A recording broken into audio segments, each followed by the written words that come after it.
સજનો, પરમ કૃપાલુ મહાદેવજીની અસીમ અનુકંપાથી આપણે સૌ એમની મહિમા, એમની કૃપા, એમના જ્ઞાનના પ્રભાવ વિશે સાંભળવા માટે એકત્રિત થયેલા છીએ. સજનો, જ્યારે પણ શ્રાવણ મહિનો આવે છે તો શ્રાવણ મહિનાની અંદર બધાય લોકો એવું વિચારે છે કે આપણે વધુમાં વધુ એવી કોશિશ કરીએ કે મહાદેવજીની ભક્તિ કરી શકીએ, અને એના માટે પૂરી એવી કોશિશ કરે કે આપણે એમની ગાથાનું વર્ણન, એમની લીલાનું વર્ણન, એની મહિમાનું વર્ણન પણ સાંભળીએ. કારણ કે શ્રાવણનો અર્થ શું થાય છે? શ્રાવણનો અર્થ જ શ્રવણ કરવું થાય છે. તો શ્રવણ કરવું તો શું શ્રવણ કરવું? બીજું બધું તો આપણે સાંભળતા જ હોઈએ છીએ. ઘરમાં શું સાંભળવું, પરિવારમાં શું સાંભળવું, આ તો બધાને ખબર જ હોય છે. પરંતુ એવું વિશેષ શું છે કે જે શ્રવણ કરવાને યોગ્ય છે? અને એ છે પ્રભુની ચર્ચા, પ્રભુની મહિમા, એને શ્રવણ કરવી જોઈએ. અને પરમાત્માની ચર્ચાનું શ્રવણ કરવાથી, પરમાત્માની મહિમાને સાંભળવાથી એક નહીં અસંખ્ય ફાયદા છે. આ સુધીમાં જેટલા પણ પુરાણો, શાસ્ત્રો, વેદો છે, બધાયમાં શ્રવણની મહિમા લખેલી છે, સાંભળવાની મહિમા લખેલી છે. ખાલી વિચારવાનું એટલું રહે છે કે પરમાત્માની મહિમાને સાંભળવી છે, મહાદેવજીની મહિમાને સાંભળવી છે, તો સાંભળવી કઈ રીતે? કારણ કે ઘણા લોકો સત્સંગમાં બેસે પણ, સાંભળવા બેસી પણ ગયા, પણ તનથી બેઠા હોય પણ મનથી ન બેઠા હોય, તો મહાદેવજીની જે આપણે કૃપાની વાતો સાંભળવી છે, એની લીલા મહિમાની વાતો સાંભળવી છે, એ અડધી સમજાશે, અડધી નહીં સમજાશે. જ્યારે મન હશે ત્યારે સમજી શકશો, મન નહીં હોય તો નહીં સમજી શકો. એટલે સૌથી પહેલા તો હું આપ લોકોને અનુરોધ કરીશ કે મનને એકદમ અહીંયા પ્રભુની લીલામાં, મહિમામાં તલ્લીન કરી દો. પ્રભુની જે આપણે કથામૃતનું પાન કરવા જઈ રહ્યા છીએ એની અંદર મનને શાંત કરી દો. પરમાત્માની ચર્ચા જ્યાં સુધી તમે સાંભળશો ત્યાં સુધી મનને જો શાંત કરીને સાંભળશો તો પરમ કૃપાલુ મહાદેવજીએ, ભોલેનાથે કયા ભક્તો પર કેવી મહેરબાની કરી, કેવી કૃપા કરી છે, ભક્તોએ કેવી ભક્તિ કરી છે, અનેક પ્રકારે આપણને સાંભળવાને સમજવા મળશે.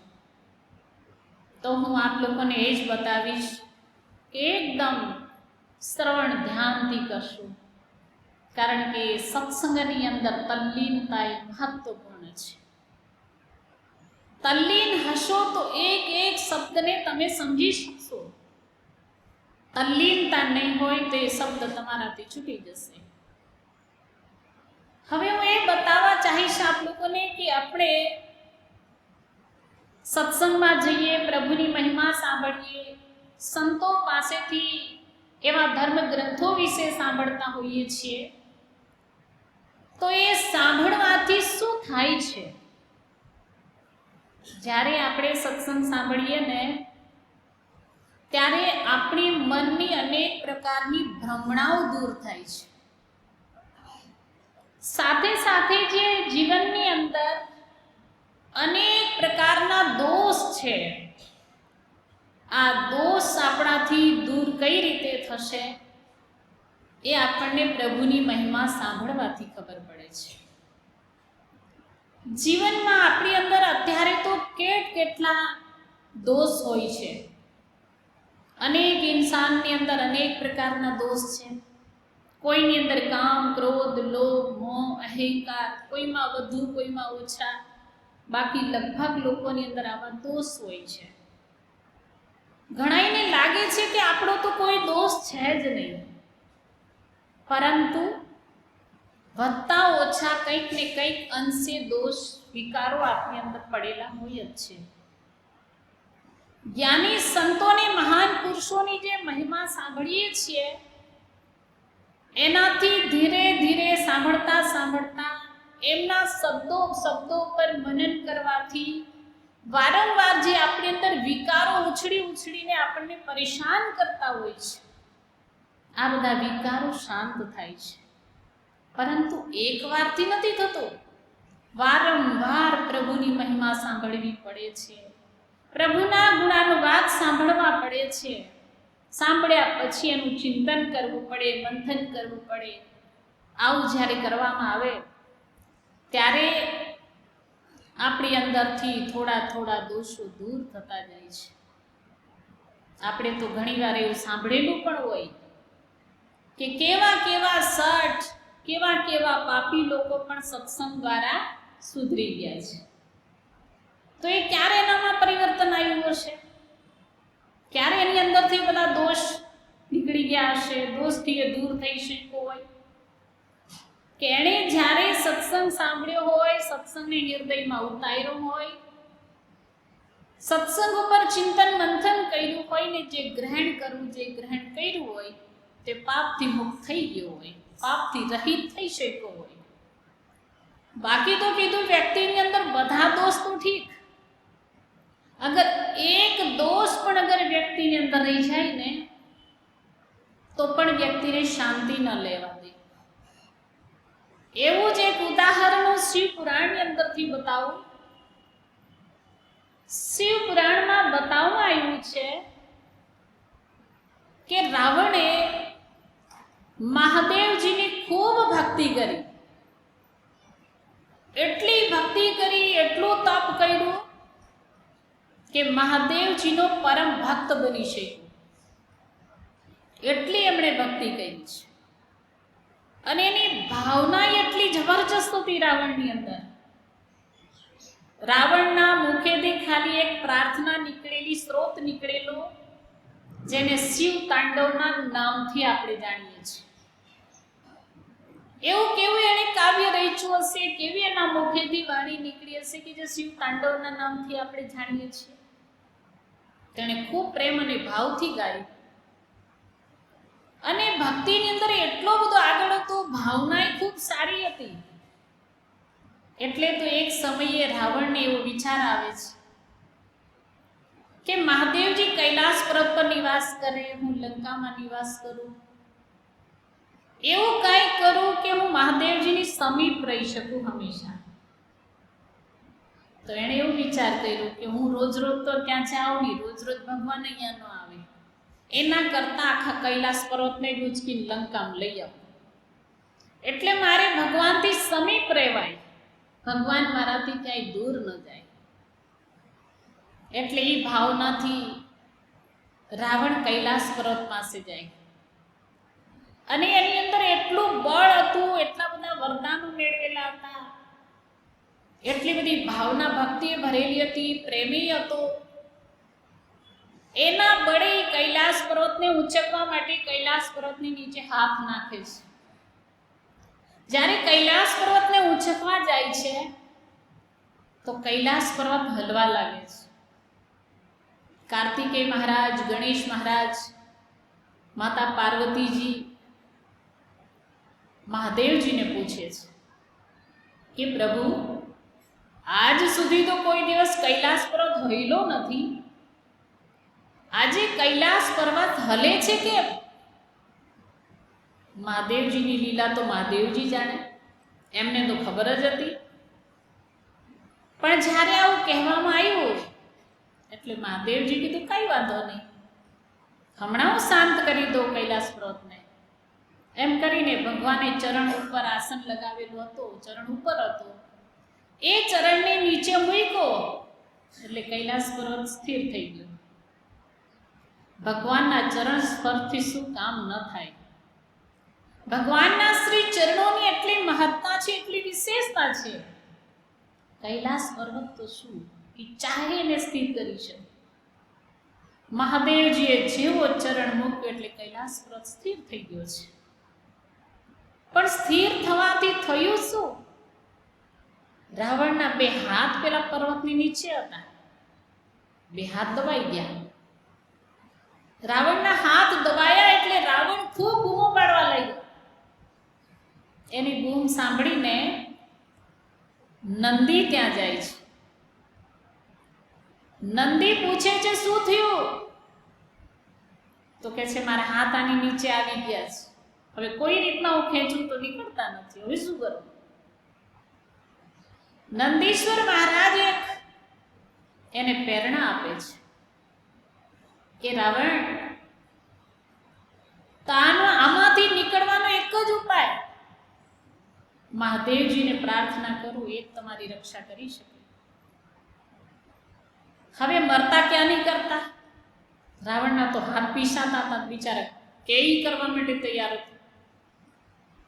એટલે રાવણે ભગવાનની સ્તુતિ કરવાનું ચાલુ કર્યું, ભગવાનને પ્રાર્થના કરે છે કે પ્રભુ, આવા વિકટ પરિસ્થિતિ અંદર હું ફસાયેલો છું, મને કોઈ પણ રીતના આવીને મને ઉગારી લો, મને બચાવી લો.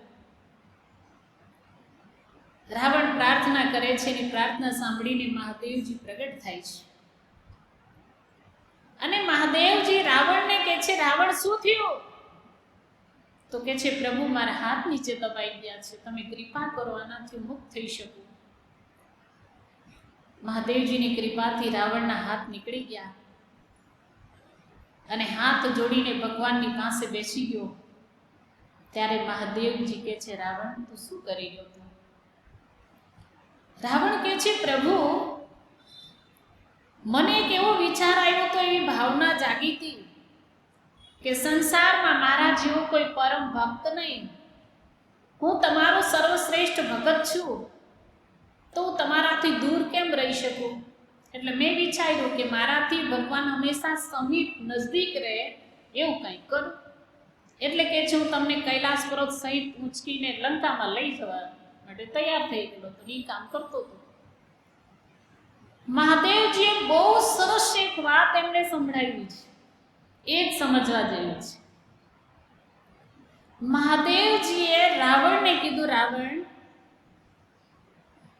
તું મને કેવલ કૈલાસ પર્વત ઉપર જ સમજે છે. આ સંસારની અંદર જેટલા પણ ભક્તો છે, જેટલા પણ લોકો છે, બધાયની અંદર કૈલાસ પર્વત છે.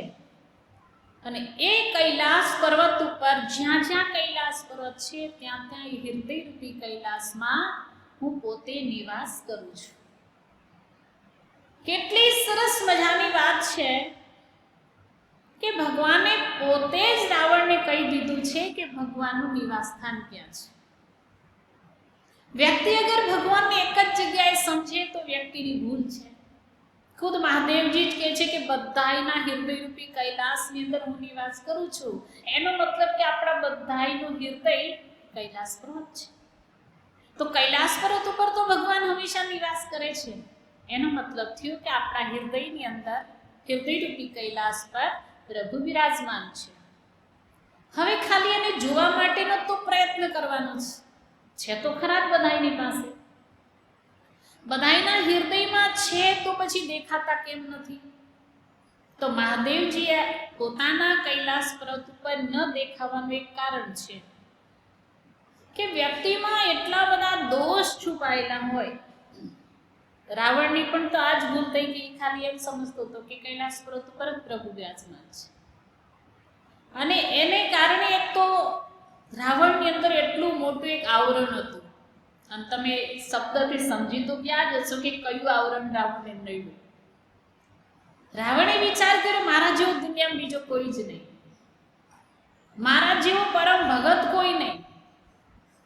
જે એની અંદર અહેમ હતો, અહંકાર હતો, એક મોટામાં મોટું આવરણ હતું.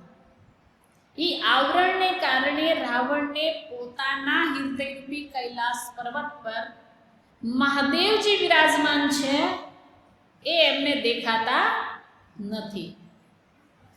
હવે આવી જ રીતના શિવ પુરાણની અંદર એક એવો પ્રસંગ આવે છે. એ પ્રસંગ દ્વારા હું આપ લોકોને બતાવવા ચાહું કે વ્યક્તિના દોષ હોય છે તો દોષથી મુક્ત કઈ રીતના થવાય. આ પ્રશ્ન એકવાર સોનકજીએ સૂતજી મહારાજને પૂછ્યો. સોનકજીએ સૂતજી મહારાજને કીધું કે મને કૃપા કરીને એ બતાવો કે આ સંસારની અંદર એવા અસંખ્ય જીવો છે, એવા અસંખ્ય મનુષ્ય છે કે જેઓ ધર્મથી વિમુખ છે, ચરિત્રહીન છે, ભ્રષ્ટાચારી છે, અત્યાચારી છે. આ બધાય જે મનુષ્યો છે એ મનુષ્યની અંદર મોટામાં મોટી બધી જેટલી જીવનમાં હાનિકારક છે એ બધી વસ્તુઓ ભરેલી છે. હવે આ બધાય દોષોથી મુક્ત થવા માટેનો શ્રેષ્ઠમાં શ્રેષ્ઠ ઉપાય શું છે? હવે ધ્યાનથી એમનો જવાબ સાંભળજો. સૂતજી મહારાજે બધાય માંથી મનને શુદ્ધ કરવા માટેનો જે ઉપાય પૂછ્યો છે, તો સૂતજી મહારાજે એમ કીધું કે આ પ્રશ્નનો જવાબ હું તમને એક પ્રસંગ દ્વારા આપીશ. એમ કરીને એમણે એક પ્રસંગ ચાલુ કર્યો. એમણે કીધું કે એક બ્રાહ્મણ હતો જેનું નામ દેવરાજ હતું. દેવરાજ બ્રાહ્મણ, નામ સરસ દેવરાજ, જાતિથી પણ બ્રાહ્મણ, પરંતુ એમની અંદર દોષ બહુ હતા. દોષ એટલે તમે જુઓ તો પોતાના લોભને કારણે કોઈની હત્યા પણ કરી નાખવી, જુગાર રમવો, શરાબ પીવો, કોઈના ધનની ઉપર નિર્ભર રહેવું, ક્યાંય નાચગાન થતું એમાં મસ્ત રહેવું, ચરિત્રહીન કયો તો ચાલે વ્યક્તિ આ પ્રકારનું હતું. એના જીવનની અંદર ધર્મ નામની વસ્તુ જ નહીં, પરમાત્મા પ્રત્યેનો કોઈ પ્રેમ ભાવ જ નહીં. આટલું બધું જ્યારે એના જીવનની અંદર નુકસાન કરેલી વસ્તુ ભરેલી હોય, એ મનુષ્ય કેવો હોય? ના કોઈ દિવસ સંતોનું સાનિધ્ય મળ્યું હોય, ના કોઈ દિવસ સત્સંગ મળ્યો હોય. આ પરિસ્થિતિ હોય ત્યારે ના સદગુરુ મળ્યા હોય, જ્ઞાન ન હોય તો વ્યક્તિનું જીવન કેવું હોય છે? આ પ્રકારનું એ દેવરાજનું, એ બ્રાહ્મણનું જીવન હતું.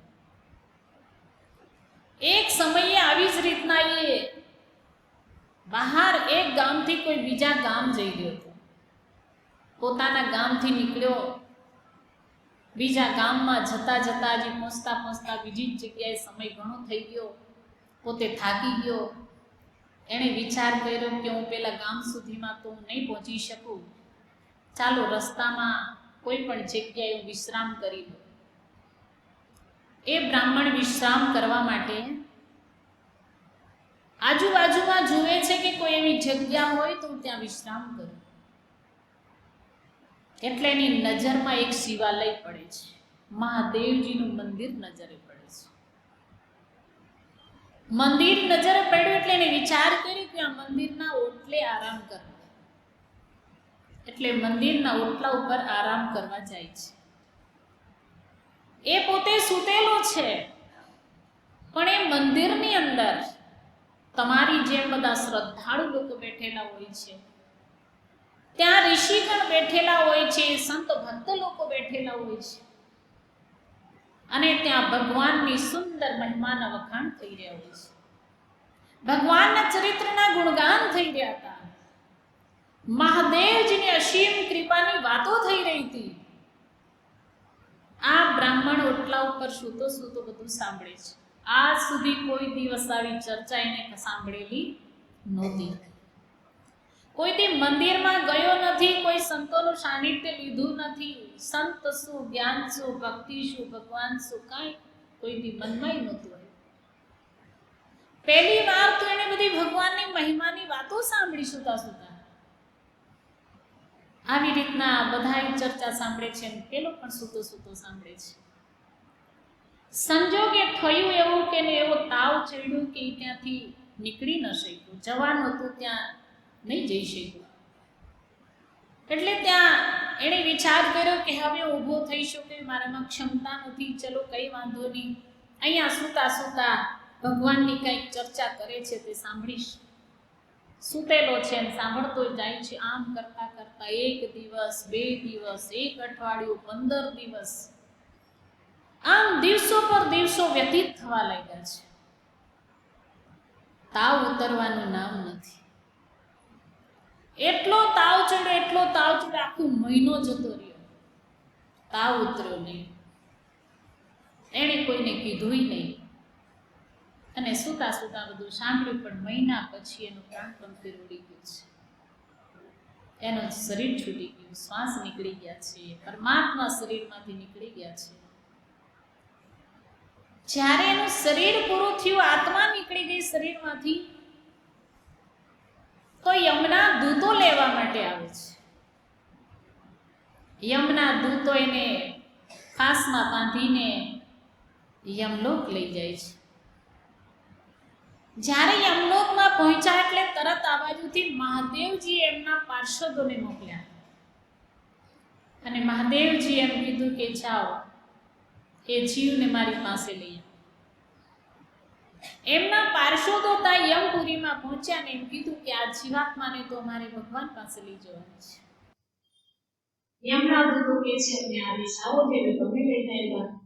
બેની ચર્ચા ચાલતી હતી, એમાં અચાનક ધર્મરાજ ધર્મરાજે જોયું કે આ શું, મહાદેવજીના પાર્ષદોની અમારા સામે. એમણે પૂછ્યું કે આ જીવને તો અમારે અમારી સાથે લઈ જવાનું છે, મહાદેવજી ક્યાં ગયા છે, એટલે લેવા માટે. ધર્મરાજે આ વિકટ પરિસ્થિતિમાં એ વિચાર્યું કે આ જીવ અહીંનો છે કે ત્યાંનો. તો એમણે ધ્યાન દ્વારા જોયું.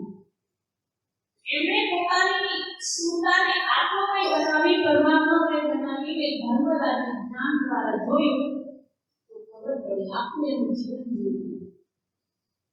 આખા જીવનમાં તો એને સારું કામ કર્યું નથી, પણ આખો મહિનો એમનો સંતોની સંગતિમાં, સત્સંગમાં, પ્રભુની મહિમા સાંભળવામાં વ્યતીત થયો છે. એટલે એમનું સારી રીતના સન્માન કર્યું, સ્વાગત કર્યું અને ધર્મરાજે ભગવાનના જે પાર્ષદો આવ્યા હતા એમની સાથે એમને જોવા માટે ગયા. ત્યાંથી ભગવાનના પાર્ષદો એમને લઈને મહાદેવજી પાસે આવ્યા. મહાદેવજી પાસે આવીને ભગવાનના ચરણોમાં એ જીવાત્માને રાખી દીધું. પાર્ષદો જુદા થઈ ગયા. એ જીવ ભગવાનના ચરણોમાં પહોંચી ગયો. સંસારના કોઈ પણ ખૂણે પહોંચે વ્યક્તિ તો કદાચ ઠોકરો લાગી શકે અને ઠોકરો ખાઈને અનેક જગ્યાએ પછડાવો પડે. પણ જે જીવાત્મા પરમાત્માના ચરણોમાં પહોંચી ગયો હોય એને કોઈ દિવસ ઠોકરો હોઈ શકે નહીં. એ જીવને કોઈ પ્રકારની ઠોકરો શાયદ નથી કરવી પડતી. ભગવાનના ચરણોમાં જીવાત્મા પરમાત્માના દર્શન કરી રહ્યા છે. સજ્જનો, આ વૃત્તાંત સૂતજી મહારાજે સોનકજીને સંભળાવ્યું અને એમણે કીધું કે સત્સંગ દ્વારા, પ્રભુની મહિમા દ્વારા વ્યક્તિ પાપી પણ પાવન બની જતો હોય છે, સાધુ પણ સુધરી જતો હોય છે. અને એનું આ પ્રમાણ છે કે વ્યક્તિનું જીવન કેવું હતું છતાં પણ ભગવાનના ધામમાં ગયો. એનો મતલબ શું થયો કે સત્સંગની અંદર જે કંઈ એને સાંભળ્યું અને સાંભળીને જે પ્રાયશ્ચિત કર્યું એના મનથી જે એની અંદર પશ્ચાતાપ થાય છે, એટલો પસ્તાવો થાય છે કે મેં માનવ જીવનને કેવું વ્યતીત કર્યું છે. અને 1 મહિનાની અંદર એ પશ્ચાતાપની અંદર હંમેશા ભગવાનની યાદમાં રહ્યો કે મેં આવું જીવન વ્યતીત કર્યું, આ સુધી મેં કંઈ કર્યું નહીં. અને એ સત્સંગની મહિમાનો પ્રભાવ અને એની અંદર જે પશ્ચાતાપ થવાનું કારણ એના જ પોતાના કરેલા પાપો હતા, પોતાના આંખોના આંસુથી, પોતાના ભાવ પ્રેમથી એ બધા પાપોને ધોઈ અને શુદ્ધ આત્મા બની, પવિત્ર આત્મા બની. તો આપણે પણ વિચારને આજે વાત છે કે પ્રભુની મહિમા સાંભળવાથી કેટલો મોટો પ્રભાવ છે, કેટલો મોટો ફાયદો છે. તો જીવન બીજે વ્યતીત કર્યા છતાં આપણે શાંતિ નથી મેળવી શકતા, પરંતુ પરમાત્માની મહિમા સાંભળીને એટલી શાંતિ મળે છે. આજ કેવલ ખાલી આપણને એમની મહિમા સાંભળવામાં જ શાંતિ મળતી હોય, તો જેણે ભગવાને પોતાના નિર્દયી કૈલાસમાં જાણી લીધા હોય, એના દર્શન કરી લીધા હોય, જીવને કેટલો આનંદ હોય, કેટલો અપરિણિત કરતે. અને એટલે જ આપણા સંત મહાત્માઓ ભજન દ્વારા આપણને એક વાત સમજાવે છે, મહાપાપી કભી પાવન બનાવે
સંતો શું સમજાવે છે કે મહાપાપી કો ભી પાવન બના દેતે હૈ. ગમે તેવો પાપી પણ હશે તો પણ એને સંત લોકો પાવન બનાવી દેશે.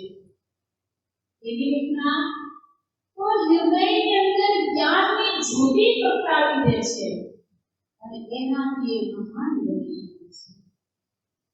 આજ મહાદેવજીની અસીમ કૃપાથી જે કાંઈ સાંભળી રહ્યા છો, ખૂબ એમાં ચિંતન મંથન કરવું અને એમના જીવનમાંથી તો ઘણું પણ સમજવા જેવું છે. એમની વિગત એક અલગ વસ્તુ છે, એમની મહિમા અલગ વસ્તુ છે. ખાલી એમની વેશભૂષાથી પણ ઘણું જાણવા મળે છે. બીજું તો સમજો તો પછી ખાલી એમની વેશભૂષાને સમજી તો પણ તમને ખબર પડશે કે એની વેશભૂષા શું કામ આવી ગઈ છે. ઘણા પ્રશ્ન હોય છે કે એની વેશભૂષા આવી ગઈ. એક સમયે ગણેશ ભગવાને પોતાના પિતાજીને પ્રશ્ન કર્યો કે પિતાજી, મેં જોયું કે બધા લોકો પોતાના શરીર ઉપર સુંદર સુંદર આભૂષણો ધારણ કરે છે અને તમે આવા આભૂષણ કેમ ધારણ કરો છો? કે ગળામાં સાપ છે, હાથમાં ત્રિશૂળ છે, રુદ્રાક્ષની માળાઓ બધી ધારણ કરેલી છે, આખા શરીરે ભસ્મ લપેટેલી છે. આવું બધું શું કામ? ત્યારે મહાદેવજી આ પ્રશ્નનો જવાબ ગણેશ ભગવાનને આપે છે. સૌથી પહેલા તો નંદીએ જ્યારે સાંભળ્યું તો નંદીને એમ થયું કે ગણેશ ભગવાન પૂછી તો બેઠા કે મહાદેવજી નારાજ ન થઈ જાય સર. એટલે ભગવાનને કહે છે, પ્રભુ તમે એમની બહુ શાંતિથી બધી વાત સાંભળી તમે જવાબ દેવા તૈયાર થઈ ગયા, હું તમને એની પર ક્રોધ ન આવ્યો? ભગવાન કહે છે, જ્યારે કોઈ વ્યક્તિ જ્ઞાનની વાત પૂછે, સમજવા જેવી વાત પૂછે તો પુત્રની પણ ફરજ બને છે, જ્ઞાનની પણ ફરજ બને છે એનો વિશેષ જવાબ આપે, એનું શંકાનું નિવારણ કરવું જોઈએ. એને સમજાવવું જોઈએ કે વાતથી એનું કલ્યાણ થઈ શકે. અને ગણેશ એ કલ્યાણકારી વાતો પૂછેલી છે જે આવતા સમાજની અંદર લોકોને સમજવા માટે યોગ્ય રહેશે એવી વાત પૂછેલી છે. એટલે હું ગણેશનો જવાબ આપીશ. તો મહાદેવજી ગણેશ ભગવાનને જવાબ આપે છે.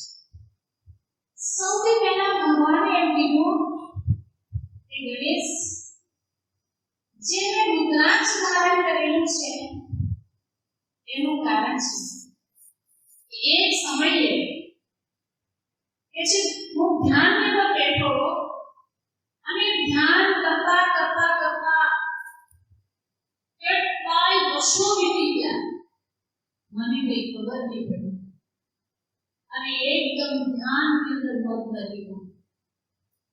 એક અહીંયા વિચારો દેખાય છે કે મહાદેવજી ધ્યાન કરતા. આપણે તો મહાદેવ બધા લોકો વિચાર કરતા હોય કે આપણે મહાદેવજીનું ધ્યાન કરવું, તો મહાદેવજી પણ અહીંયા ધ્યાન કરવા બેઠા. હજાર વર્ષો સુધી કેટલા વર્ષો સુધી ધ્યાનમાં બેઠા હતા. એમણે થોડું ધ્યાન લીધું છે. એવું વિચારો દેખાય. 3 દિવસ આવશો ને ઈકોનો ધ્યાન કરતા. તો અહીંયા મહાદેવજી ગણેશજીને બતાવે છે કે જે મેં રુદ્રાક્ષ ધારણ કર્યું છે એના વિશે બતાવું કે હું એકલું ધ્યાન મગ્ન થઈ ગયો. પણ જ્યારે ધ્યાનમાંથી ઉઠ્યો તો જેવી જ મેં આંખ ખોલી એટલે બે આંખમાંથી આંસુ પડ્યા અને આંખમાંથી જે આંસુ પડ્યા એમાંથી વૃક્ષ ઉત્પન્ન થયું અને એની પર રુદ્રાક્ષ લાગી રુદ્રાક્ષનું ઝાડ ઉગ્યું. એટલે ભગવાન કહે છે કે મેં ધ્યાન કર્યું અને ધ્યાનના ફળ સ્વરૂપે મેં આંસુ પડ્યા અને આંસુના ફળ સ્વરૂપે વૃક્ષ ઉત્પન્ન થયું. એનો મતલબ કે ધ્યાનનું ફળ. એટલે કે છે કે ફળને મેં પવિત્ર માની અને મેં એને ધારણ કર્યું છે. આ ધારણ તો ઘણા લોકો કરે પણ ખબર થોડી કોઈ ચીજ નામ ધારણ કરે છે.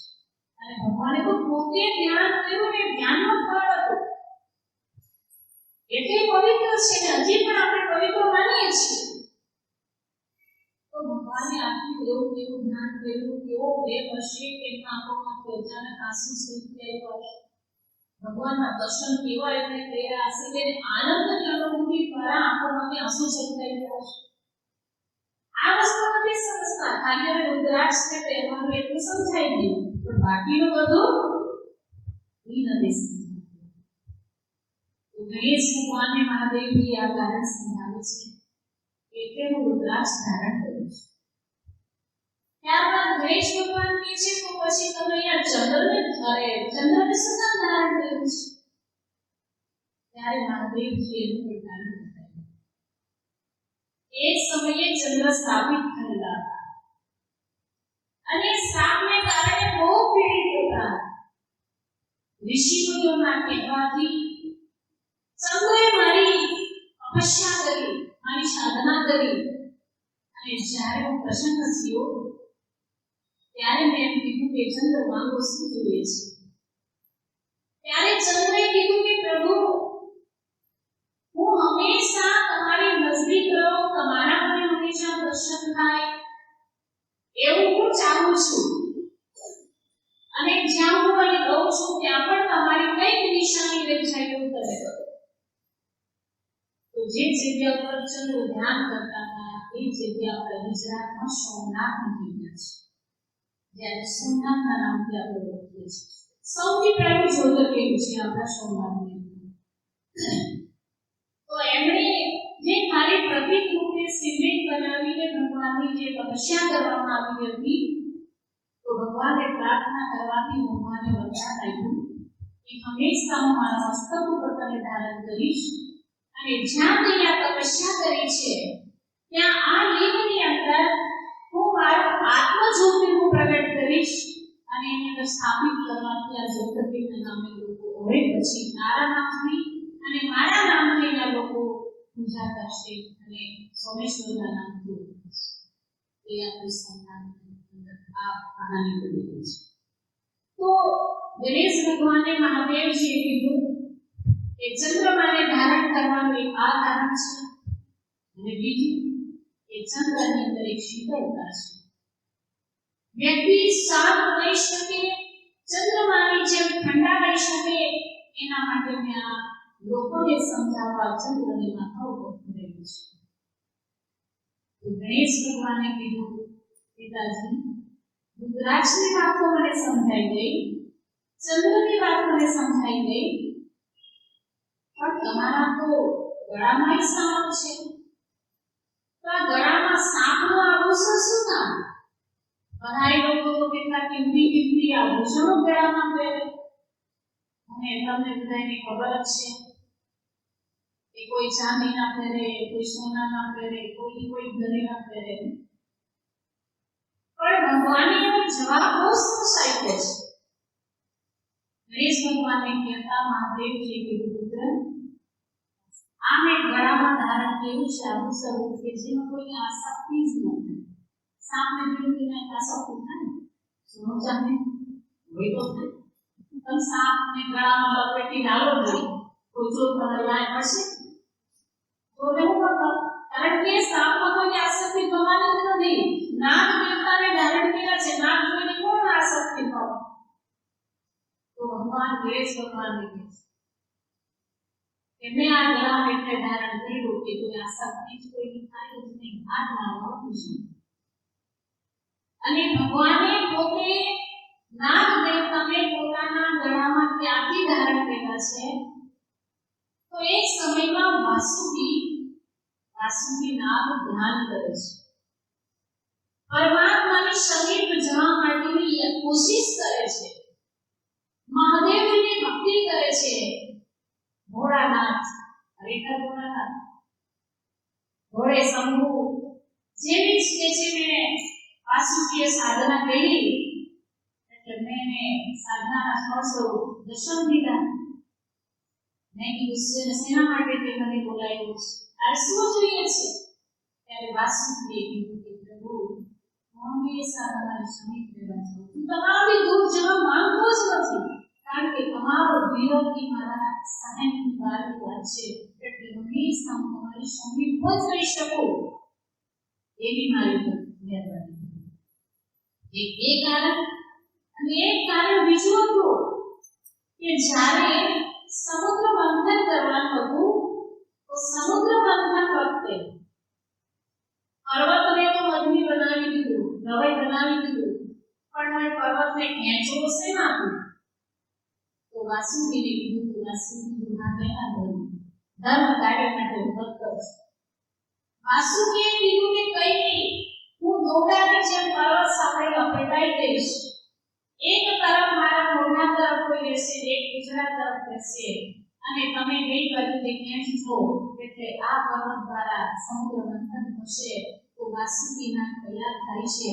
હવે તમને ખબર કે દોરડાને ખેંચવામાં આવે, દોરડાને છાસ દોરડાએ જોડે કે આપણે દોરડું નાખે દોરડાને ખેંચે તો દોરડાને થોડું ઘસાવટ તો રાખી. હવે આવા મોટા પર્વતની સાથે વાસુકીને બાંધવામાં આવ્યા છે અને દેવતાને અસ્તુતિ પર ખેંચે છે, તો એ શરીર વિચારા ફૂલાઈ ગઈ છે શરીર.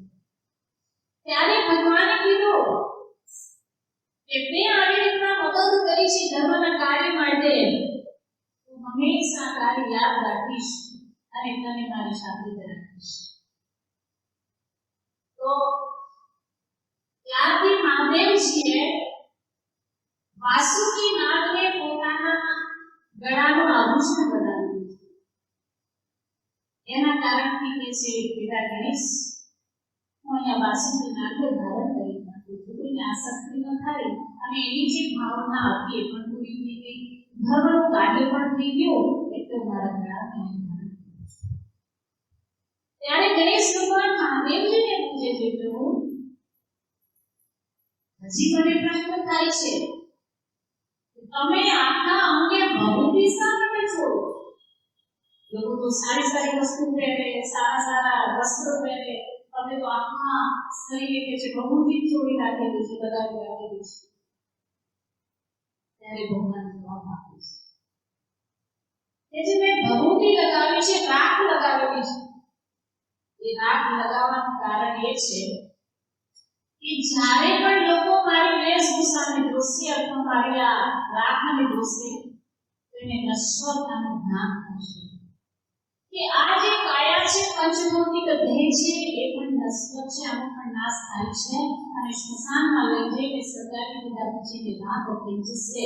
તો આ એક નશ્વરતાના પ્રતીક રૂપે મેં મારા અંગે રાખીને કર્યું છે. સજ્જનો, વાત તો બહુ સરસ છે. ભગવાને તો બહુ સરસ સમજાવ્યું છે કે આ શરીર નશ્વર છે, છતાં પણ સંસારમાં લોકો આ નશ્વર શરીરને સાચવવામાં લાગેલા છે. આ નશ્વર દેહની અંદર જ બધાઈ લાગ્યા છે. એને ખવડાવવું, પીવડાવવું, ઢાંચવું, લાગેલા છે. ખરેખર આ નશ્વર દેહ જ્યાં સુધી આપણી પાસે છે, અત્યારે સારું છે, ત્યાં સુધીમાં શું કરવું જોઈએ એ કોઈ વિચારતા નથી. હકીકતમાં તો આ શરીરથી પરમ પિતા પરમાત્માનું ધ્યાન કરવું, એમના દર્શન કરવા, જીવનને સાર્થક બનાવવું. આ જ્યાં સુધી શરીર સારું છે, આત્મા છે, ત્યાં સુધી કાર્ય કરવું. આ ભગવાન આટલી સરસ આપણને સમજણ આપે. મહાદેવજીને માનીએ છીએ, પૂજીએ છીએ, ભક્તિ કરીએ છીએ, આરાધના કરીએ છીએ, પણ આપણે એ વાત ન સમજાવીએ તો શું કામ? એટલે આપણે આ વાતને જરૂર સમજી લો કે ભગવાન અનેક પ્રકારની વાત બધી સમજાવવા માટે વેશભૂષા રાખે છે. તો ગણેશ ભગવાન આ વાતને પણ માને છે કે હા બરાબર છે, વાત તો સાચી છે. પરંતુ કે છે તમારા એક હાથમાં ડમરું છે, આ ડમરું શું કામ રાખ્યું છે? ત્યારે મહાદેવજીએ કીધું કે એક સમયે જ્યારે સૃષ્ટિની રચનાની શરૂઆત થવાની છે, તે સમયે સરસ્વતી પ્રગટ થાય છે. સરસ્વતીનો જન્મ થયો, પ્રગટ થયા, તો સરસ્વતીએ વીણાનો તાર છેડ્યો, એમાંથી સ્વર નીકળ્યો. વીણાના તારમાંથી સ્વર નીકળ્યો, પણ કે છે એમાં કોઈ તાલ નહીં, કોઈ સંગીત નહીં, કોઈ વ્યાકરણ નહીં, કોઈ વસ્તુ નહીં. વીણાના તાર હલાવવાથી સ્વર તો નીકળ્યો, પણ આ વસ્તુ એનામાં ઉપલબ્ધ નહોતી. તો મહાદેવજી કે છે એ વસ્તુ ક્યારે હતી નહીં. તો ભગવાને શું કર્યું? ભગવાન ત્યાં નૃત્ય કરવા લાગ્યા અને એવું નૃત્ય કર્યું ને નૃત્ય કરવામાં એમણે એક વાદ્ય યંત્ર બનાવ્યું અને યંત્ર વગાડીને નાચ કરવા લાગ્યા. એની અંદરથી જ્યારે એ બનાવેલું વાદ્ય યંત્ર, એમાંથી જે નીકળ્યું એ તાલ, સંગીત અને વ્યાકરણ નીકળ્યું. અને એ જે વાદ્ય યંત્ર ભગવાને વગાડ્યું, જેમાંથી આટલી વસ્તુ નીકળી, જેનું પ્રાગટ્ય આટલી વસ્તુ થયું, એનું નામ ડમરું રાખ્યું. તો ભગવાને કીધું કે હું ત્યારથી આ ડમરું મારા હાથમાં ધારણ કરી લઉં છું. ડમરું બે રૂપે પ્રતીક છે. એક કે જેની અંદરથી આપણું બધું સુર, તાલનું, વ્યાકરણનું પ્રાગટ્ય થયું, એની સાથે સાથે જ્યારે તાલનું એક પ્રાગટ્ય થયું છે, તો એક બ્રહ્મનાદનું પ્રતીક પણ માનવામાં આવે છે. એને નાદના પ્રતીક રૂપે પણ ધારણ કરેલું છે. તો ભગવાને આ વાત ગણેશજીને બતાવી. ગણેશજીને સાંભળવામાં ખૂબ આનંદ આવી રહ્યો છે. ભગવાનના મુખેથી આટલી સરસ વાત અને સમાધાન થયું છે એમના પ્રશ્નનું ખૂબ આનંદ અનુભવે છે. ત્યારબાદ ફરી પાછા પૂછે છે કે પિતાજી, આ બધું વાત સમજાઈ ગયું, પણ તમારા હાથમાં તો ત્રિશૂળ પણ છે. આ ત્રિશૂળ શું કામ છે? તો ભગવાને એવો જવાબ આપ્યો કે જે ત્રિશૂળ છે એનું તાત્પર્ય 3 ગુણોથી છે. ત્રિશૂળના 3 કાંકરા હોય છે, એ 3 વસ્તુને દર્શાવે છે. એક રજોગુણ, તમોગુણ અને સતોગુણ. આ જે શરીરની રચના થયેલી છે 3 ગુણોની સંયુક્ત રચના છે, જેમાં 3 ગુણ ઉપલબ્ધ હોય જ છે, પરંતુ એમાં કોઈની અંદર રજોગુણનો વધારો હોય છે, કોઈની અંદર સત્વગુણનો વધારો હોય છે અને કોઈની અંદર તમોગુણનો વધારો હોય છે. આવી રીતના ત્રણેય ગુણ બધાની અંદર ચાલતા હોય છે તો સમાન વૃત્તિ નથી. જેની અંદર તમોગુણ છે એ બસ મારવા કાપવાની જે ધનથી વિરુદ્ધ ચાલતા હોય છે તમોગુણી હોય છે. સત્વગુણી છે એની અંદર સદ વિચારો હોય છે, બુદ્ધિમાન વિચારો હોય છે. આજે તમારા બધાની અંદર જ્યારે સત્વગુણનો સંચાર હશે તો જ તમે આટલી સીડી ચડીને પણ અહીં બેઠા હો, સત્સંગ સાંભળતા હો. સત્વગુણ હોય તો જ આટલું છે. અને તમોગુણ પ્રવેશે, રજોગુણ પ્રવેશે એટલે તમને અહીંયાથી એમ થાય કે મારા ઘરે આ કામ રહી ગયું છે, મને જવું છે. ઉભા થઈને ચાલતા જઈએ, વાસણ સાફ કરવા પડે. રજોગુણ આવે અને તમોગુણ આવે ત્યારે તો બસ એમાં તો જોવાનું છે.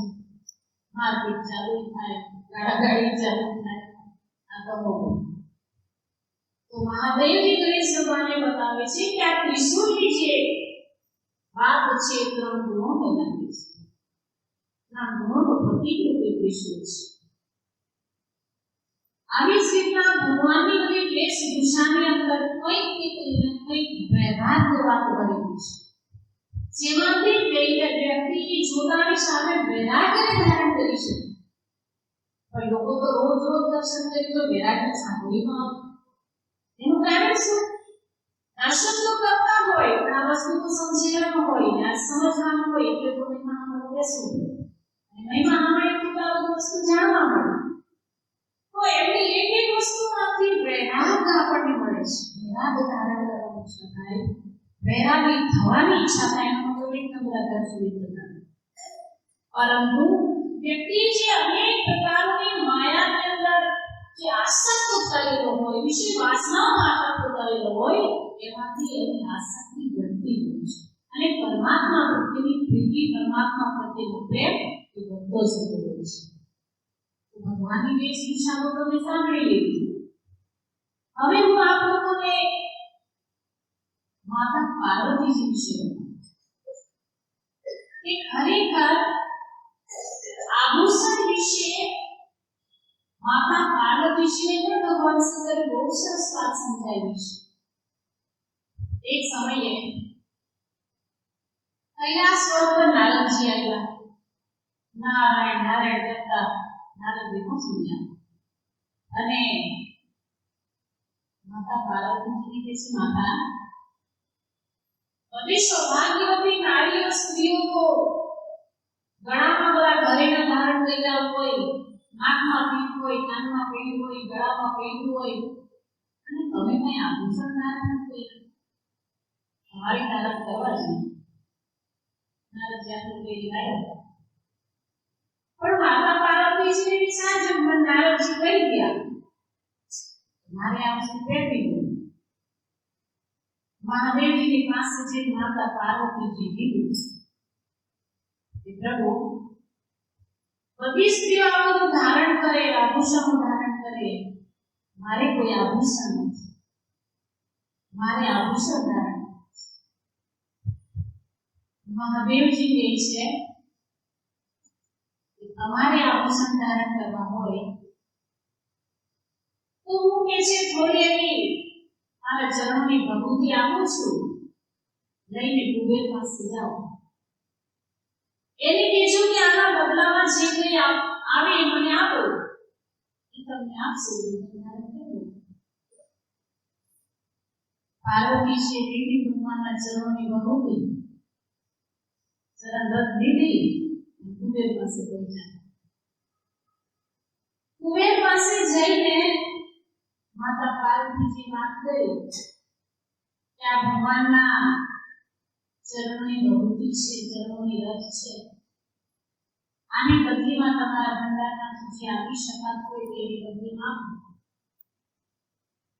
કુબેરે કીધું કઈ વાત કરી. કુબેર ભંડારીએ રાજમામાં ભગવાનની ભભૂતિ રાખી અને આ બાજુ રાજમામાં મૂકવાનું ચાલુ કર્યું છે. કુબેરના ભંડારમાંથી અસંખ્ય વસ્તુ લાવીને રાજમાં મૂકી.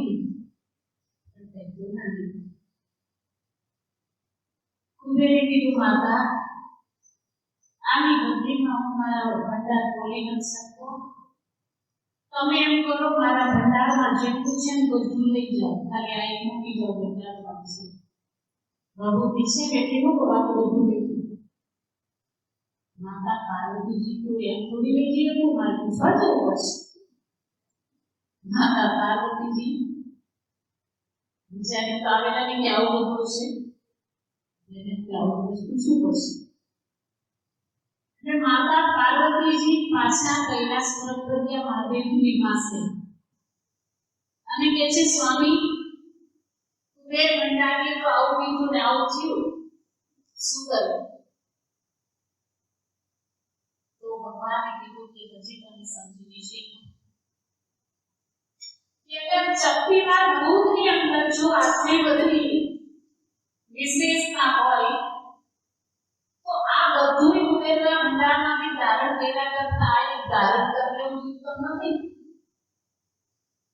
ભગવાને પ્રભુની મહિમા સમજાવી છે કે આ બધી વસ્તુ કરતા બહુ ઉત્તમ છે. ભગવાનના ચરણોની રચે ઉત્તમ કોઈ સાંભળવા કર્યું છે કે જેના માથે પડ્યું હોય એને ખબર હોય કે તરત જ માથે પડવાથી શું થાય. કારણ કે આહાર્યનો ઉદ્ધાર ભગવાન રામના ચરણના રચી આ રીતના માતા પાર્વતીજીને સમજાય. માતા પાર્વતીજી ભલે હું પાછી લઈ આવું, હવે બહુ જ પાછી લાય, મારે નથી કોઈ આભૂષણ.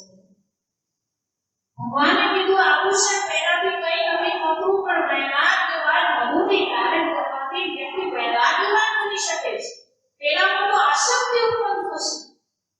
માતા પાર્વતીજી મને આસક્તિ નથી, મારે પોતાના બરાબર છે. એટલે ભાઈકા પાછા કુબેરની પાસે. કુબેર ભંડારને કહે છે, મારે તમારું કાંઈ જોતું નથી, મને જેટલું ભગવાને આપેલી ચરણની રજીને પાછી આપી. કુબેર ભંડારી મારા ભંડારમાં આવ્યું એટલે મારો ભંડાર અક્ષય થઈ ગયો, જેનો કોઈ ક્ષય ન થાય, તૂટે નહીં, નાશ ન થાય, અક્ષય ભંડાર થઈ ગયો. ભગવી તમે નથી આવું તમને પાછું વિચાર કરો સુજીનો કે મહાદેવજીની હર વાતમાં વૈરાગ્ય છે. વ્યક્તિને વૈરાગ્ય બનાવવા માટેની હર વસ્તુ, જીવનની ઉપરની કોઈ વસ્તુ આભૂષણ જુઓ કે માતા પાર્વતીજીને સંભળાવી કોઈ વાતો જુઓ કે પછી કોઈ કાર્તિકી મહારાજને કોઈ વાત સંભળાવી હોય અથવા તમે જુઓ, એમના જીવનમાંથી સમજવા જેવું તો એ છે કે પરિવારની અંદર જે મેઇન વ્યક્તિ હોય એને પરિવારમાં સંસ્કાર કેવા નાખવા જોઈએ. નાનાની અંદર પણ કેવા વિચારો ઉત્પન્ન કરવા જોઈએ. ગણેશ ભગવાન નાના હતા છતાં પણ મહાદેવજી એમને સંસ્કારોનું સિંચન કર્યું. કાર્તિકી મહારાજને જ્ઞાનનો પ્રચાર બનાવ્યો છે, જ્ઞાનનો પ્રચાર એમણે કર્યો છે. તો એમની આમાં મહાન બનાવ્યા, માતા પાર્વતીજીને પણ મહાન બનાવ્યું. તો આવી જ રીતના ઘરની અંદર તમે જો કે એક પરિવાર જ હતો, પણ આખા પરિવારમાં જ્યારે જુઓ ત્યારે જ્ઞાનની વાતો થતી, સત્સંગની વાતો થતી હતી. ભગવાનને પણ સત્સંગ પ્રત્યે અતિ પ્રેમ હતો. આપણને તો બહુ જરૂરી છે.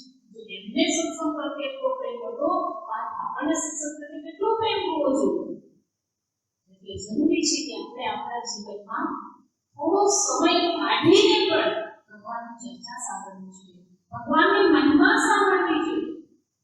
આમાં જ આપણા જીવનનો ઉદ્ધાર છે. હવે મહાદેવજી તો આપણને બધાયને કયા રંગમાં રંગાવવા માંગે છે? ભક્તિના રંગમાં રંગવા માંગે છે. પણ બધાય ભક્તિના રંગમાં રંગાવવાની જગ્યાએ માયાના રંગમાં રંગાઈ ગયા છે. પછી મનુષ્ય વિચારે કે બધી વસ્તુ હોવા છતાં પણ સુખ નહીં, શાંતિ નહીં, આનું કારણ શું હશે? પણ ક્યાંથી હોય? રંગાવાનું શેમાં તન રંગાઈ ગયા શેમાં? હવે તમે જોયું હશે કે હોળી ધૂળેટીના સમયમાં ખરેખર અબીલ ગુલાલથી રંગાવવાનું એમ છે કે ઘણા કાળી મેસથી પણ રંગાતું હોય, કોઈ કીચડથી પણ રંગાતા હોય. શું પર્વ આપણને આવું થોડું શીખવાડે છે? આવું શીખવાડ્યું? હરેક પર્વ આપણને કઈ ને કઈ આધ્યાત્મિકતા શીખવાડે છે, ધર્મની વાતો શીખવાડે છે, ધર્મમાં આગળ કેવી રીતના વધવું એ બતાવે છે. પણ જીવ બીજા બીજા રંગોમાં રંગાઈ ગયો છે. પાછા ઘણીવાર કહેવામાં આવે ને કે થોડોક સમય કાઢીને ભગવાનનું ભજન કરો ને, શું કરીએ અમે તો માયાવી જીવડા. ભગવાને બનાવ્યા દીવડા ને જાતે બને જીવડા. પછી કે અમારું જીવન અંધકારમય હોય, જીવડા બનો તો હોય. ભગવાને દીવડા બનાવ્યા અંજવાળું કરવા માટે ને અહીંયા જાતિ કરીને જીવડો બને. પાછા કે શું કરીએ, આ કરોડિયા ઝાડા જેવું ને બહાર જ નથી નીકળાતું. બનાવ્યું કોણે? જાતે જ. કરોડિયાનું ઝાડું પોતે જ બનાવે ને પોતે જ એમાં ફસાઈ પ્રાણ છોડી દે. વ્યક્તિ ઝાડું પોતે તૈયાર કરીને પછી પાછા કે નીકળાતું નથી. પહેલેથી ઝાડુ બનાવતા પહેલા એક ધ્યાન રાખવાનું. ઘણીવાર તમે પક્ષીનો માળો જોયો હશે. પક્ષીનો માળો ઘણીવાર મેં પોતે જોયેલો છે ને, એની વાત કરું કે કૂવાની ઉપર એક બાવળ હોય ને એની અંદર બધા લટકતા હોય. એમાં આખો માળો પાછળથી સળંગ હોય, આ બાજુ સળંગ હોય, આ બાજુ હોય, ત્રણ સાઈડ પેકે પેક હોય અને આગળથી ખુલ્લો હોય અને એમાંય પાછું વચ્ચે પાર્ટીશન મારેલું હોય. પક્ષી ચતુર કેવું જબરું, વચ્ચે એટલું સરસ પાર્ટીશન મારેલું હોય, એક રસ્તેથી જાય ને એક રસ્તેથી બહાર નીકળી જાય. તમે રાખ્યો આવો રસ્તો? પાછા મનુષ્ય કે અમે બહુ હોશિયાર. હવે પક્ષી એટલું હોશિયારથી અંદર જવાનું હોય અને બહાર નીકળવાનું હોય. જો કમ્પ્લીટ રસ્તો બનાવતું હોય તો તમને કેમ નથી આવડતું? આર્કિટેક્ટ ગમે તે આપણને મકાનનું બાંધકામ આપે ને તો ઈ દરવાજા બારી કેવું બધું આપે. આપણને બહાર નીકળવાનું અંદર જવાનું તો ઠીક, પણ હવાને અંદર જવાનું બહાર નીકળવાનું એ પાછા આમાં અમે બારી રખાવે. આમાં દરવાજા હોય, એકમાં પ્રવેશ થાય, બીજામાં નીકળાય. આર્કિટેક્ટે આવું બતાવે. બધી વસ્તુમાંથી જ્ઞાન લેવા ચાહો તો બધેથી મળે, પણ જ્ઞાન લેવા ચાહે તો ને, સમજણ લેવા ચાહે તો ને. આ બધી વસ્તુમાંથી તો ક્યાં પણ સંતોની પાસેથી લેતા લેવાય માંડમાં. તો પછી એ બધા પશુ પક્ષીમાં ક્યાં લેવાય? તો ખરેખર જે માયાના ઝાડાની અંદર જીવ ફસાઈ ગયો છે એનું મોટું અજ્ઞાનતા છે ને એનો પોતાનો પ્રયત્ન નથી. એવું નથી કે એમાંથી નથી નીકળી શકાતું. કીડી પણ બિચારી ચાલી જતી હોય, મકોડા ચાલ્યા જતા હોય તો એના રસ્તામાં વિઘ્ન આવે. કીડીને પણ વચ્ચે તિરાડ આવે તો કીડીના માટે એક તિરાડ એટલે એમ થાય ઓહો નદી પાર કરવી પડશે, મારે આખી નદીને ઠેકવાની છે, મારે એને ઓળંગવાની છે. કીડી એવું જ વિચાર કરતી હોય તો તિરાડ આપણને લાગે, એના માટે તો આખું નદી જેટલું મોટું આવે. અને કદાચ ત્યાં કાંઈ જીરી કે પથરું પડ્યો ને તેને એમ કે આખું મારે પહાડ ઓળંગવો છે. પથરું તો આપણે નજરમાં ન આવતું હોય, પણ છતાંય કીડીને જ્યારે એ તિરાડ પાર કરવી હોય તો કીડી પહેલા એક તણખલું ઝીણકું એવું ક્યાંકથી ખેંચી લાવે, તે તિરાડ ઉપર મૂકે અને પછી એક તણખલાની ઉપરથી નીકળી જાય. ગમે એમ કરીને પુલ તો બનાવી લીધો ને, તો કીડી ચતુર તો કરી. ઘણી વાર કોઈ જગ્યાએ જઈએ ને તો બધે કેટલી પબ્લિકની ભીડભાડ હોય ને, એમના લાઈનનું ઠેકાણ હોય ને એવું બધું બનતું હોય કે નહીં. તમે જુઓ મકોડા ઘરમાં નીકળે તો લાઈનથી જ જતા હોય, કીડી લાઈનથી જ જતી હોય. તો સમજણ તો એનામાંથી પણ મળે છે. ભગવાને કણ કણમાં, રગ રગમાં, બધી જગ્યાએ કંઈક ને કંઈક સમજણ દીધી છે. પણ મનુષ્ય સમજણ લેવા ચાહે તો જ સમજણ મળે, ન કરવું મળે. આ બધી વસ્તુને જો સમજી ગયો હોય વ્યક્તિ તો એ ગમે એમ કરીને ભગવાનની આગળ વધવાનો પ્રયત્ન કરે કે વાહ પ્રભુની કેવી ગતિ છે. અને એ આ ઝીણા ઝીણા પશુ પક્ષીમાંથી આવી 184માંથી આપણને આટલો ઉત્તમ મનુષ્ય બનાવ્યો. અને એ પણ ઉત્તમ મનુષ્ય માટે ઉત્તમ કાર્યો આવે, ઉત્તમ ધર્મના કાર્યો આવે, આવા વાર તહેવારો આવે કે જેમાંથી આપણે ભક્તિ લઈ શકીએ, જેમાંથી આપણે આપણી અંદર ભક્તિનો ભંડાર વધારી શકીએ. એના માટેના પર્વ આવે. પણ ભક્તિના ભેદ બધાના જુદા જુદા હોય. કોઈ ભાવથી કરે, કોઈ દેખાદેખી પણ કરે.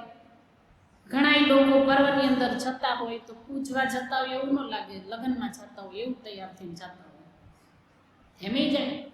કોઈ ભાવથી જતો હોય, કોઈ વસ્ત્ર દેખાડવા જતો હોય, કોઈ આભૂષણ દેખાડવા જતા હોય, કોઈ બીજાને કોઈ મંદિરે જાઓ છું એવું દેખાડવા જતા હોય, અને કોઈ ભાવથી જતા હોય. ભાવથી ન જતા હોય એવું કોઈનો ભાવ પણ હોય છે, પ્રેમ પણ હોય છે.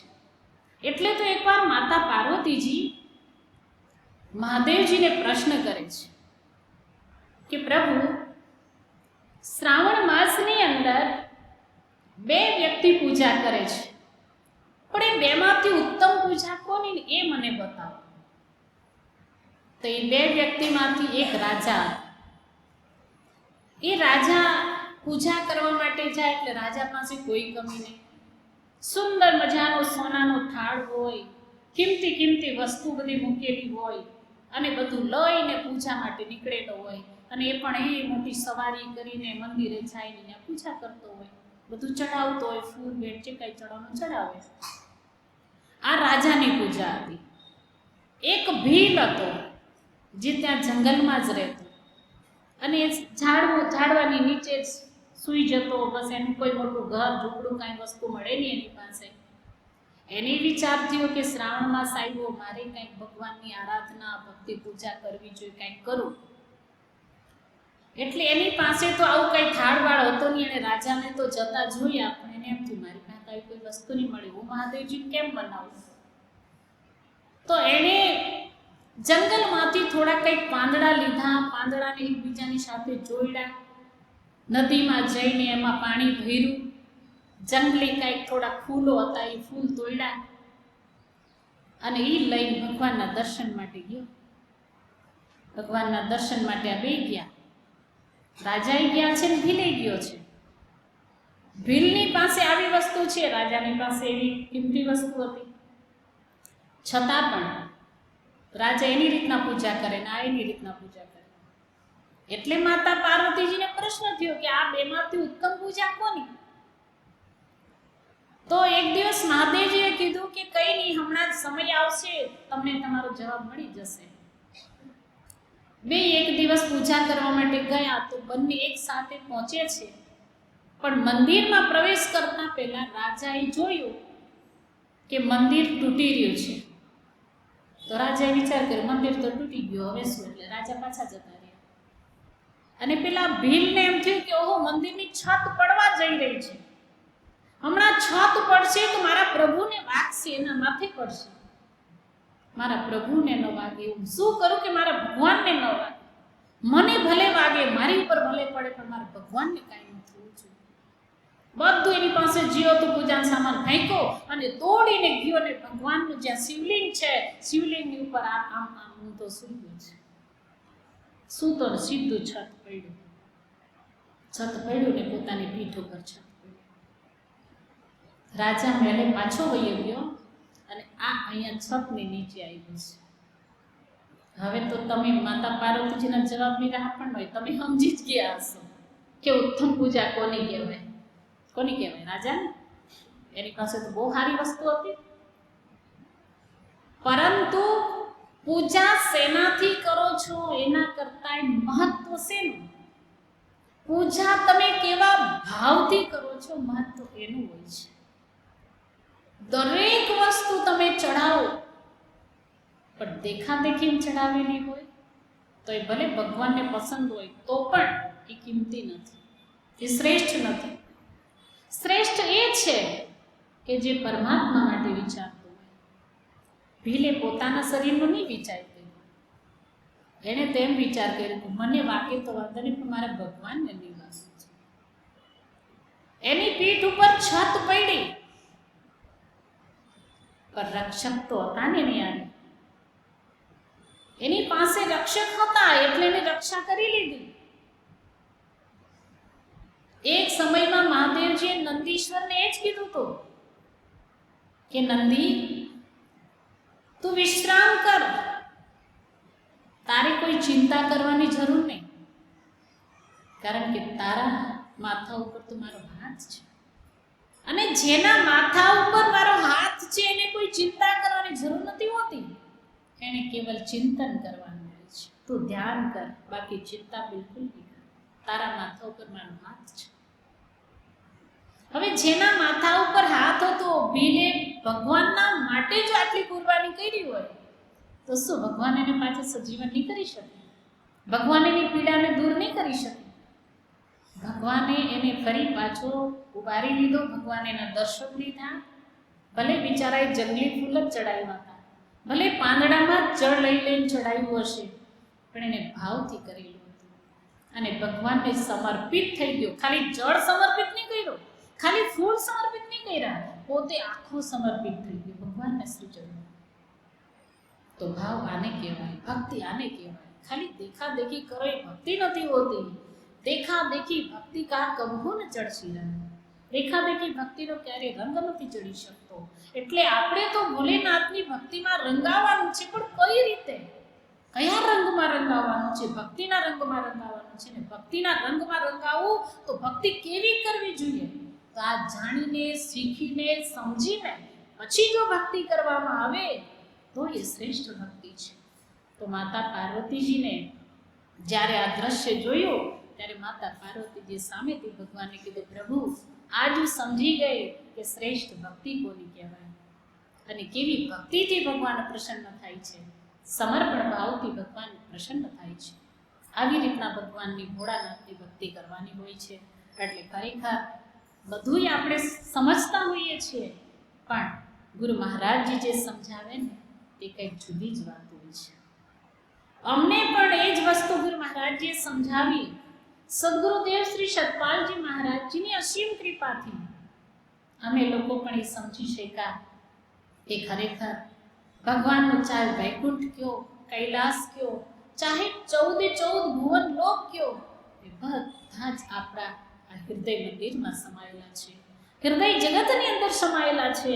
એટલે તો એમ કહેવામાં આવે છે કે પિંડેસુ બ્રહ્માંડે, બ્રહ્માંડેસુ પિંડે. જો બ્રહ્માંડમાં છે, પિંડમાં પણ છે ને પિંડમાં છે, આખા બ્રહ્માંડમાં છે. જો આખું બ્રહ્માંડ આમાં સમાયેલું હોય તો આમાં મહાદેવજીનો સમાયા હોય. જો આખું બ્રહ્માંડ સમાયું હોય તો શું આમાં વિષ્ણુ ભગવાન ન સમાયા હોય? અગર આખું બ્રહ્માંડ સમાયું છે તો શું ગુરુદેવ આમાં સમાયેલા ન હોય? બધાયની શક્તિ એક જ છે અને આખો શક્તિનો પ્રવાહ, આખો શક્તિનો જથ્થો જે છે એ બધો આપણી અંદર સમાહિત છે. તો વ્યક્તિએ ભાવ અને પ્રેમથી આંતરિક જગતમાં પ્રવેશ કરવાની જરૂર છે અને પોતાની અંતર આત્માની અંદર જે કાંઈ અનુભવ લેવાનો છે એ જ્ઞાન જાણવાની જરૂર છે. જ્ઞાન જો જાણી લેશો તો આંતરિક જગતના ખજાનાને પણ સમજી શકાશે.